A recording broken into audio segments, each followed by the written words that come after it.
cambios más fundamentales que ha llevado a cabo la Unión Europea para poder hacer frente a ese paquete de recuperación? Sí. A ver, yo no soy especialista en temas financieros, pero hay algunos aspectos políticos de lo que se ha propuesto que sí puedo comentar.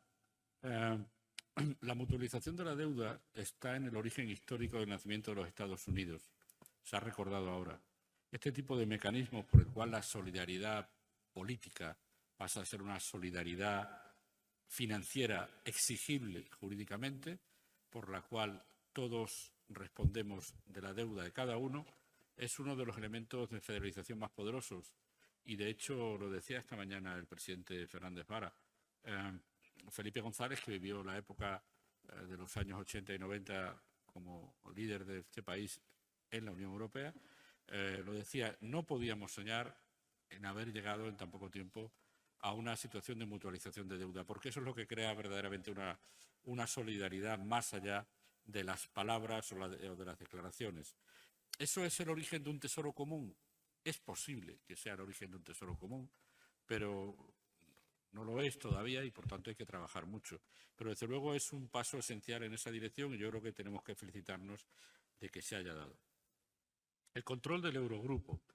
Claro, hay una dificultad esencial. No todos los representantes del Parlamento representan a todos los países del euro. Hay países que no están en el euro y tienen representantes en el Parlamento. Por tanto, la posibilidad de un control parlamentario del Eurogrupo tiene que matizarse o tiene que articularse de un modo diferente. El Eurogrupo es un órgano de gobierno de la moneda en el que no están todos los países, sin embargo, el Parlamento Europeo sí están todos los diputados de todos los países y hay una dificultad que seguramente habrá que salvar. Hay una tendencia a escapar del control democrático a todas las políticas financieras profundas y esa es una tensión evidente en la Unión Europea. El Consejo, es decir, los Estados miembros, no quieren soltar cosas y, sobre todo, no quieren soltar cosas que el Parlamento pueda controlarlas muy directamente. Nos pasa también con la política exterior, pero ese es el juego y nuestro grado de integración. Hace unos años era impensable una política exterior común, hoy existe esa política exterior común. Hace unos años seguramente era también impensable un control de este tipo. Es posible que lo sea en el futuro. Gracias. Muchas gracias, María Eugenia.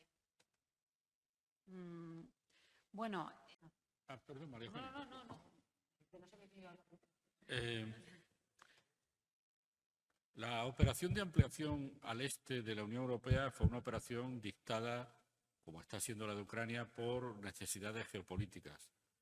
Y es verdad que eran sociedades bajo el dominio soviético cuya experiencia y cuya cultura democrática era menor. Eso ha provocado que el ajuste de muchas cuestiones haya sido difícil. Por ejemplo, una evidente, a veces, islamofobia en esos países, una dificultad para acoger a refugiados que venían de Siria, mientras que ahora no hay ningún problema para acoger a los ucranianos. Eran sociedades homófobas, todo lo que tenía que ver con derechos sexuales era incomprensible, con libertades sexuales no se aceptaba y ha sido difícil. Y luego hay que juntar una cosa, la que tenéis que tener muy clara, es que que votar unos gobiernos significa cosas diferentes si se votan a otros. Es que parece que aquí las cosas vienen como de un nublado. Y lo decía la amiga de Leiría, es que a esos gobiernos, el polaco y el húngaro, lo han elegido los ciudadanos de Polonia y de Hungría, ¿vale? Igual que a los nuestros. Por tanto, no se puede dudar de su legitimidad. Es verdad que su forma de gobernar ya sí puede empezar a cuestionar si el ambiente es libre y en las próximas elecciones no estarían condicionadas. Pero esos gobiernos los ha elegido sus ciudadanos. Y a esos ciudadanos les han gustado los discursos populistas que, afortunadamente, en otros sitios de Europa no se dejan pasar con esa facilidad. ¿Qué hemos hecho nosotros? Bueno, hemos aplicado los tratados, el artículo 7, que es un tratado que podría hacer perder derechos de voto a esos países si continúan, y además el Parlamento, hay que decirlo, ha creado una condicionalidad democrática para los fondos Next Generation. Es decir, si usted tiene problemas de Estado de Derecho, si tiene problemas de libertad de prensa, si tiene problemas de libertad de asociación, si tiene leyes homófobas, usted no va a recibir los fondos que le corresponderían. Por tanto, estamos haciendo lo que hay que hacer y yo creo que esos dos países lo han entendido y hay que saludar que al menos teniendo algunos de ellos amistades muy peligrosas con Rusia, en el tema de Rusia ambos países, incluido Hungría, que es el más delicado, se haya mantenido con el resto de la Unión en las posiciones que hemos dicho. Pero esos países existen porque existen esas sociedades y porque esas sociedades eligen esos gobiernos. Y nosotros tenemos mecanismos para reaccionar porque esto sigue siendo un club de democracias y no un club de naciones envejecidas y ricas. Esa es la tentación suiza. Somos más que Suiza, exigimos más cosas que Suiza y el que no las cumple se expone a las consecuencias que os estoy hablando. Creo que el riesgo no está en volver al carbón, el riesgo o la opción es lo nuclear. Es decir, lo nuclear tiene sus contraindicaciones que todos conocemos, pero no contribuye desde el punto de vista de la contaminación, igual que otros tipos de energías. Y por eso algunos países, como Francia, se están replanteando volver a lo nuclear. Y el dilema ahora es, volvemos a lo nuclear, pero no es fácil porque se tarda mucho en construir centrales, o damos un acelerón a las políticas de renovables. Pero esa es la opción, no hay otra. Obviamente, a inmediato plazo es sustituir unos gasoductos por otros. Eso es inevitable. A nosotros nos resulta fácil decirlo desde España porque tenemos una dependencia del gas ruso del 8%. Pero no sé, embajador, cuánto es Alemania. Pero es una borrada. Entonces, Turquía me parece que es el 80%.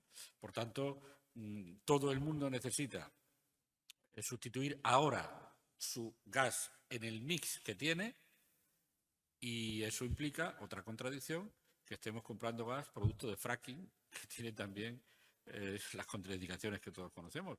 Bienvenidos a la política, queridos amigos. Es que la política es elegir entre opciones que no son ideales, ninguna de ellas, y que tienen sus contraindicaciones. Yo creo que hay que sustituir los coches de combustión de gasolina y de productos del petróleo, pero es verdad que eso trae asociadas otras complicaciones con la minería del litio. Bienvenidos a la realidad. En esa es la realidad que nos movemos, la mayoría, todos los que estamos en esta mesa de aquí arriba. Gracias. ¿Alguna otra intervención desde la mesa? Todos los ciudadanos europeos, por el hecho de serlos, tienen un servicio consular en cualquier sitio donde haya una embajada de la Unión Europea. Por tanto, eso ya está, ya existe. Especialmente si donde estéis no hay una embajada de vuestro país, podéis dirigiros para cualquier asunto que necesitéis, de los tipos de los asuntos que resuelven los servicios consulares, a cualquier embajada de la Unión Europea. En relación con lo que se ha comentado de inteligencia, inteligencia es una de las patas. Mi idea es que no vamos a ser nunca un actor global si no nos dotamos de los instrumentos para ser un actor global. Los que yo trabajo son una diplomacia propia, no prestada, un flujo de inteligencia de los servicios de inteligencia nacionales al Servicio de Acción Exterior. Yo solo hablo de crisis fuera de la Unión Europea cuando hablo de inteligencia, no hablo de la cooperación de los servicios de inteligencia dentro de la Unión Europea, solo hablo de lo que necesitaría tener el Servicio Exterior para poder operar en el mundo. Una diplomacia cultural europea única, que no sea un patchwork de identidades nacionales en las que, lógicamente, Francia, España, Italia y Alemania dejan completamente invisible a Letonia o a Eslovaquia. Y, finalmente, una adaptación de los formatos multilaterales salidos de la Segunda Guerra Mundial para que acojan actores nuevos que ya no son Estados-nación, que son algo tan raro como la Unión Europea.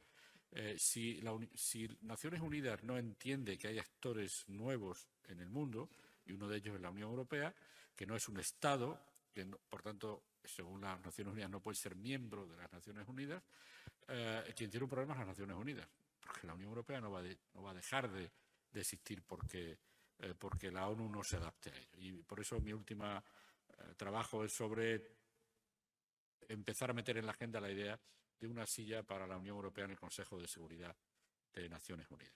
Gracias.